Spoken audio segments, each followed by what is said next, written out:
যুক্তরাষ্ট্রের বহুল আলোচিত স্টেলথ বোমারু বিমান B-2 বোম্বার্স আর বিস্ফোরক বাংকার বাস্টিং বোমা GBU-57।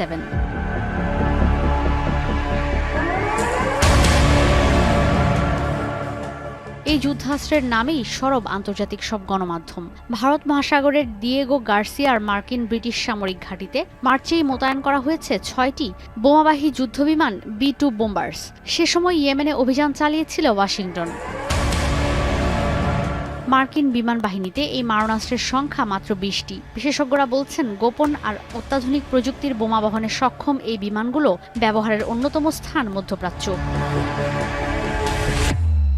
B-2 বোমারু বিমানের সক্ষমতা আছে 30,000 পাউন্ডের বাংকার বাস্টার GBU-57 বোমা বহনের। এই বোমা ডিজাইনই করা হয়েছে মাটির অনেক গভীরের লক্ষ্যবস্তুতে আঘাত করার সক্ষমতা সংযোজন করে। প্রতিরক্ষা বিশেষজ্ঞদের ধারণা, এই বোমাই আঘাত হানতে পারবে পর্বতে ঘেরা মাটির গভীরে থাকা ইরানের পরমাণু কেন্দ্রে। প্রতিরক্ষা বিশ্লেষকরা বলছেন, ইরানের মিসাইলের মজুদ ধ্বংস, সেনাবাহিনীর কর্মকর্তাদের হত্যার মতো ভয়াবহ অপরাধ ইসরায়েল করেছে ঠিকই, কিন্তু ইরানের পরমাণু প্রকল্পের কোনো ক্ষতি যুক্তরাষ্ট্রের বোমারু বিমান কিংবা বাংকার বাস্টার বোমা ছাড়া করা সম্ভব নয়। Bunker busters is a more colloquial term that we use to discuss large airdrop munitions that are capable of doing a couple of things. First, it's penetrating hard and deeply buried targets. Think something like a bunker or a facility that's built within a mountain. Hire Google TV, endless color, smart living. এই বোমারু বিমানগুলো তৈরিতে খরচ পড়ে $210 কোটি। এখন পর্যন্ত যুক্তরাষ্ট্রের সামরিক বাহিনীর সবচেয়ে ব্যয়বহুল সামরিক বিমান এটি।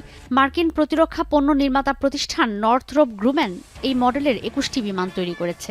এই বোমারু বিমানের গতিসীমা 6000 নটিক্যাল মাইলের ওপরে, যা দিয়ে খুব সহজেই যুক্তরাষ্ট্র থেকে মধ্যপ্রাচ্যে হামলা করা সম্ভব। এই বোমারু বিমান দিয়ে একসঙ্গে 16টি যুক্তরাষ্ট্রের সবচেয়ে বড় পরমাণু বোমা B-83 ছোড়া সম্ভব। এই বোমারু বিমান দিয়েই ছোড়া হয় bunker buster GBU-57। They actually go several feet into the ground, dozens of feet. The GBU-57, which is the massive ordnance penetrator that's being discussed heavily in terms of American involvement in Iran, can actually penetrate up to 200 feet before detonating its ordnance. বিভিন্ন গণমাধ্যমের বিশ্লেষণ বলছে, এখন পর্যন্ত ফোর্দোই ইরানের সবচেয়ে গভীরে থাকা পরমাণু কেন্দ্র।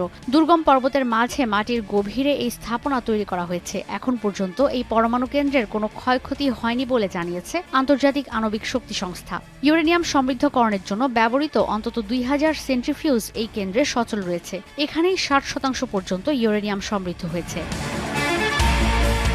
সাম্প্রতিক সময়ে ফোর্দোতে 166 কেজি ইউরেনিয়াম 60% পর্যন্ত সমৃদ্ধ হয়েছে। 90% পর্যন্ত সমৃদ্ধ হলেই ইরানের পক্ষে সম্ভব পরমাণু বোমা বানানো, যে কারণে এই পরমাণু কেন্দ্রে যুক্তরাষ্ট্র বোমারু বিমান আর বাংকার বাস্টার বোমা দিয়ে হামলা চালাতে পারে বলে আশঙ্কা করা হচ্ছে।